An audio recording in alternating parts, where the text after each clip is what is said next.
I got a question for you guys. Would you get the coronavirus vaccine in exchange for some free marijuana? Drop a comment down below and let me know. Maybe a lot of you guys want to get the COVID vaccine, and marijuana is just an added bonus. Maybe some of you guys aren't really keen on getting the vaccine, but hey, maybe some marijuana might push you over the fence. Let me know if you would take some free weed in exchange for a vaccine.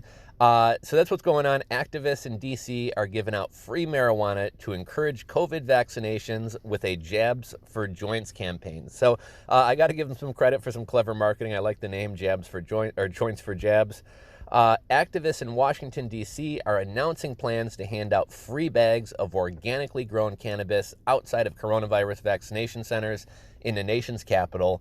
The Joints for Jabs campaign will roll out once the general public is eligible for COVID-19 vaccines. The group behind the effort, DC Marijuana Justice, or DCMJ, says dozens of home growers will lawfully distribute the cannabis gifts across the district, and the products will be of the utmost quality, free of pesticides, and not grown with any synthetic fertilizers. DCMJ said in a press release that this community effort aims to highlight the need for further local and national cannabis reform, while also advocating for equitable distribution of the critical vaccine.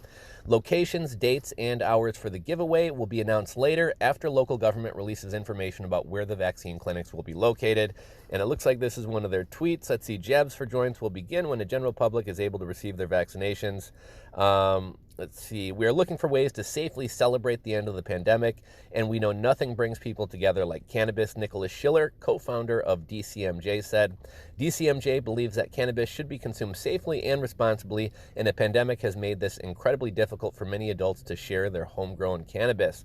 When enough adults are inoculated with the coronavirus vaccine, it will be time to celebrate not just the end of the pandemic, but the beginning of the end of cannabis prohibition in the United States. And I don't know what the stance is on marijuana in DC right now. I remember seeing like an interesting, I don't know if it was like a Vice documentary or like an RT documentary. For a while, DC had really odd marijuana laws. Like they decriminalized or legalized marijuana, but they didn't really put any laws, rules, regulations in place to allow shops or to actually kind of dictate how it can be legally sold.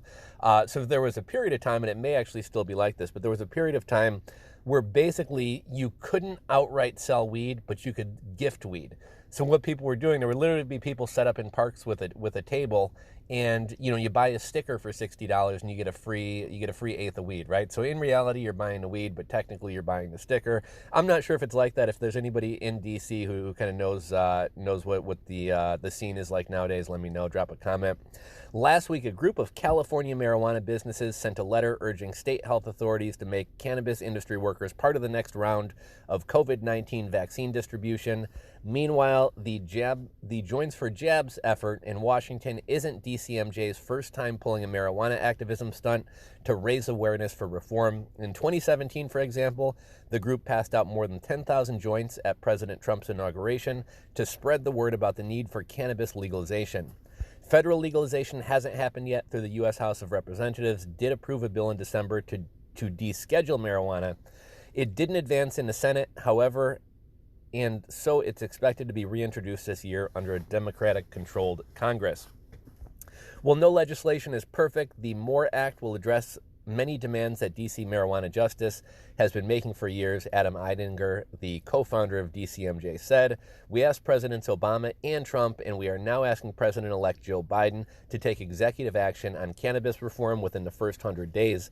The DC-based cannabis giveaway that will take place is lawful under local law in a district where voters approved legalization ballot initiatives in 2014, but it will be done in the shadow of Congress, where lawmakers continue to interfere with local marijuana matters by preventing the jurisdiction from using tax dollars to implement a commercial market." So it looks like that's the end of that article. Just a little bit of commentary.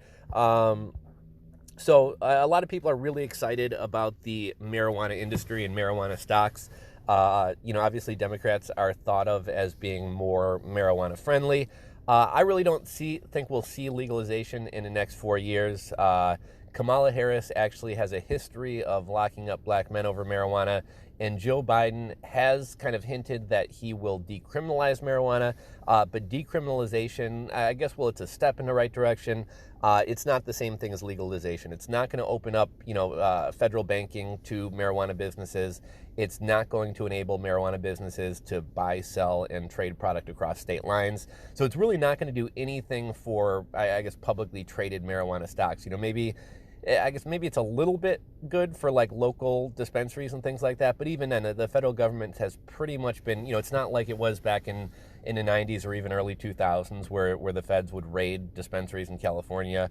Now the federal government kind of has a pretty hands-off policy on marijuana, it seems. So decriminalization won't make a whole lot of a difference. As far as weed stocks, I'm not a huge fan of weed stocks. They really haven't performed that great. I have done pretty well on Cresco Labs. I had a buddy here in Illinois who works for Cresco Labs. They kind of have their hands in each end of the supply chain, from distribution all the way to owning shops. So I always kind of liked that when I bought a bunch of Cresco Labs when it was down back in like March. And that one has been surging lately. I think just yesterday it was like up 8%. So I've sold off some positions there, held on to a little bit. And I made a good amount of money off Cresco Labs. However, I lost my ass on MedMen.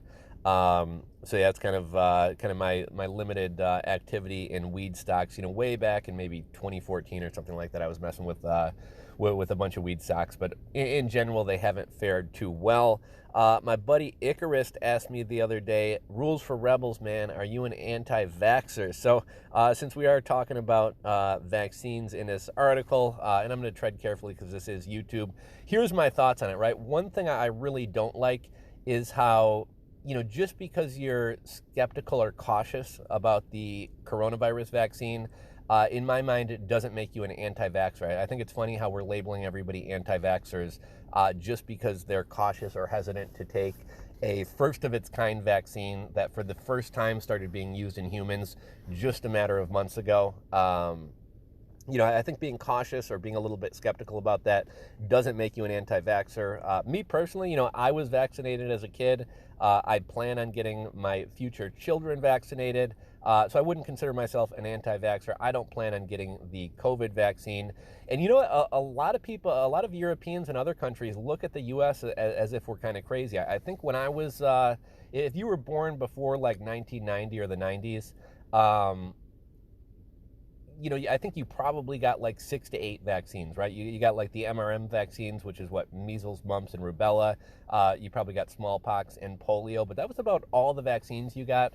I think today, here in 2020, babies or kids, whatever, get upwards of something like 74 vaccines, whereas a lot of Europe still only does 6, 8, 12 vaccines. So a lot of the rest of the world looks at us as being somewhat vaccine crazy. As far as the COVID vaccine goes, I'm pretty sure I had COVID last February. My girlfriend got COVID this past February. Oh, so I guess I would have had it 2 Februarys ago. My girlfriend, oh no, shit, it wasn't February.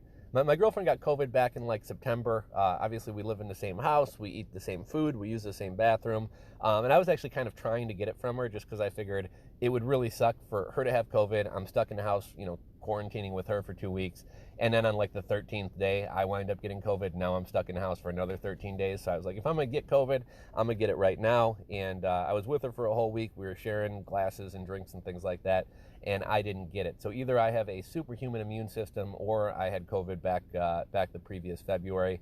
So for that reason, I don't really feel the need to get the vaccine. Also, from kind of a risk versus reward perspective, I'm healthy, I'm in shape, I take vitamin D and take vitamins.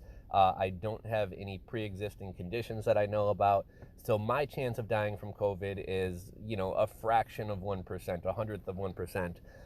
Something like that. So I just, from a risk versus reward perspective, we should look at everything as risk versus reward.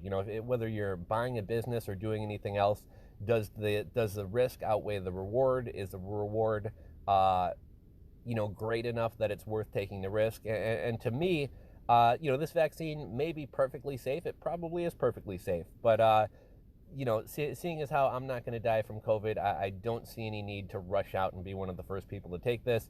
If a year, 2 years, 3 years down the road, everything seems to be going smoothly and there's no issues, maybe at that point in time, maybe I'll consider taking it. But right now, from a risk versus reward perspective, I just don't feel the need. But yeah, I thought this was an interesting story. Figured we'd share it with you guys. If you guys enjoyed this video, give it a thumbs up. If you are not subscribed to the channel, click that subscribe button down below, and I'll catch you guys on the next video. Later.